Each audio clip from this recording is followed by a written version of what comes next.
I started the video as I popped a cough drop in my mouth. What a great content creator I am.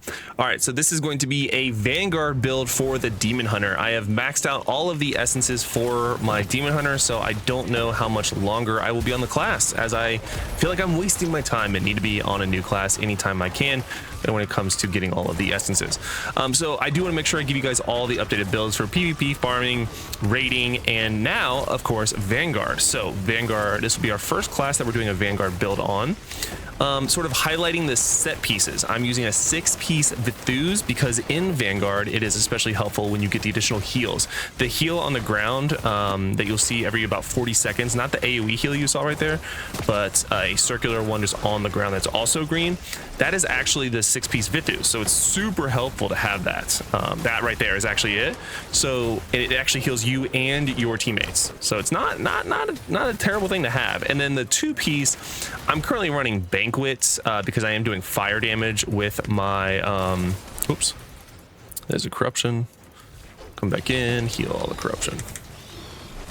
But yeah, so for the 2-piece, I'm using Banquet because I'm also applying a dot on every single primary attack / spin to win that I'm doing. So I'm getting a lot of damage and profit and value from that. Now you could also do the Seeds 2-piece, where it gives you additional damage. Oops, okay. Which does give you additional damage every time. Oh, look at everyone catching on fire. That's actually crazy looking. Dang. And then we'll cover the legendary essences as well. You're gonna want to, like, for your gear, not gear, but you want to make sure you have your beneficial effector rations in terms of your reforges. That's my go-to almost all the time. We're making great time on this, by the way. All right, let's come over here, heal. But yeah, so ideally you have about 2 minutes left ish, depending on your group, whenever you get to the boss. That it's sort of, assuming you have enough damage, will definitely give you enough damage to finish off the boss in terms of time. But you want to have a build that can do consistent amounts of damage for as long as possible. So there's that. Oops, corruption. I didn't even see that right away. That's all right. That dot though, that dot. I think we've talked about this before in other videos. It's still kind of unclear if that dot damage that we are receiving after doing our corruption is intended or not. I haven't gotten confirmation on that yet. All right, we're gonna rotate over here to the boss and I'm pop my heal. Okay. Now we have 2 minutes on the dot, 2 minutes 5 seconds to be exact. So we will see. This should be enough with the group that we have. I did actually just run this and fail because we were trying to. I carry such a negative connotation, but we were sort of carrying somebody, trying to help them out. And it was close, but nobody likes to waste their time when you have to run 5 of these bad boys. And it's actually worth doing as well. You get a decent amount of loot. I usually average somewhere between 1 and 2 legendaries. And again, the charms upgrading is very beneficial. Wow, that actually did a ton of damage. This corruption might be a problem for us. All right, cool. I didn't run too far because I really wanted to get that health back in here. All right, 1:20, so it took us about 30 seconds to do half the health. That's on par with where we would. I mean, it's a little low, admittedly. I would love, we have the dungeon meters now on PvE for dungeons, but I would love to have it in this because, admittedly, damage is so critical for this game mode, and to be able to see who is doing both the most but also the least would be very, very helpful, because honestly, resonance and everything else that would typically be a factor isn't as telling as other things in this game mode. So all right, I also have a level 12 charm I might use for damage just to kind of confirm that we can do this, because healing isn't terrible. It's really the damage that we're tend to be struggling with. So this is going to be a clear, and I'll show you the build after.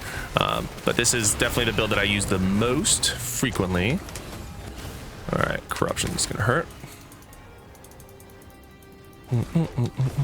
Cool. Easy peasy. What, bro? Why are you still in there? Get out. All right, so let's see. We got a 1 legendary, 2 legendaries, 15 beguiling dust, and a level 11 charm. Now, even though we're not going to use that level 11 charm because I already have a level 14, we can always, of course, use that as fodder. Now, let's show you the build ever so quickly because we're going to be running this again. go ahead and start it so they know I'm ready. So the headpiece, I'm using the Warriors. Well, okay, we didn't get to it. We didn't get to it, chat. We didn't get to it. So funny enough, I just realized while I was running that, while I'm sitting here trying to make a build video for Vanguard, I realized I was actually running the wrong build. So ignore the skills that you saw in the gameplay of that level 4 Vanguard and instead do the build that I'm showing you right now. Dude, I'm on some level right now. All right, so for skills, we were using Explosive Arrow, Daring Swing, Multi-Shot, Vengeance, and Strafe. This is a very commonly known as like the single target build or just the strafe build with Multi-Shot. So the headpiece, we're using Eyes Ablaze, which is going to make it so Multi-Shot now explodes when hitting a burning enemy. Chest piece is Sinful Vigor, which is going to make your primary attacks bring back some of your strafe energy. And then Titan Snare for the shoulders, which is Daring Swing now empowers your primary attacks to fire a binding rope that ricochets between enemies, immobilizing them.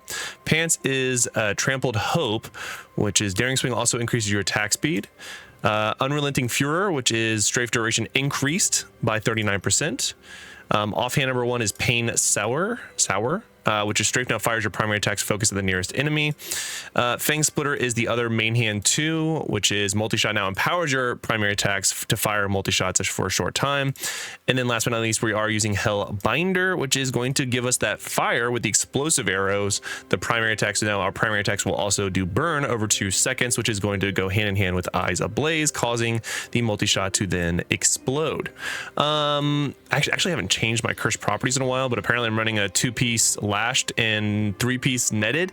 I would rather go more into lashed, like a full-on 4-piece and then 2-piece something else. I don't really need the shield for this, but the set gear is actually where it gets very different.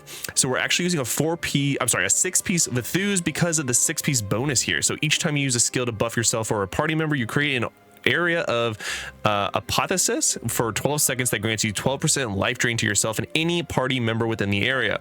Cannot occur more often than once every 40 seconds. So if you like one other person have it, in addition to having a life charm like I do at level 14, you can get a ton of healing for a non-healing class, which is pretty sick, honestly.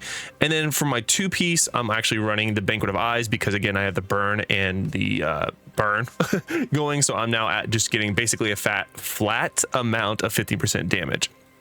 So that's the build, guys. I'm a big fan of it. It works extremely well, especially when you have the right build on for the gameplay. Again, ignore the gameplay, instead follow the build here. Paragon level, or Paragon that I'm using, I'm actually using Survivor, so it gives us just a little bit more survivability from fatal attacks. It brings you down to 1 health. It helps in those like WTF situations, but then you're also doing more damage for your to monsters and all that kind of fun things. Now the other thing I would mention is that Slinger, you're going to be too close to enemies to really get the full benefit from here. You could do a Brawler if you want an additional shield, as well as size and damage. Like that actually this Brawler might net you more overall damage, whereas Survivor, well, nets you more survivability. But ultimately, whatever you want is fine. That's just what I've always been running. Oh, and then for the ultimate, if you will, the legendary skill, I am running Lightning Rod, so dealing damage to an enemy 10 times within 3 seconds causes lightning to strike, dealing damage to all nearby enemies. It's an additional AoE damage when you're trying to clear mobs of people.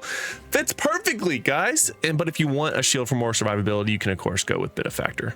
So that's it for the build, guys. I think it's actually hilarious that I had the wrong one equipped for the gameplay, but hopefully you enjoyed what cosmetic. Oh, I was like, it looked different for a second. But anyway, that's gonna do it for the build, guys. I actually really enjoy it. So, and let me know which class you enjoy the most for Vanguard. Again, I'm looking forward to making Vanguard builds for all the different classes. So if you want to see that, make sure you subscribe to the channel because those builds are coming your way, baby. Doses.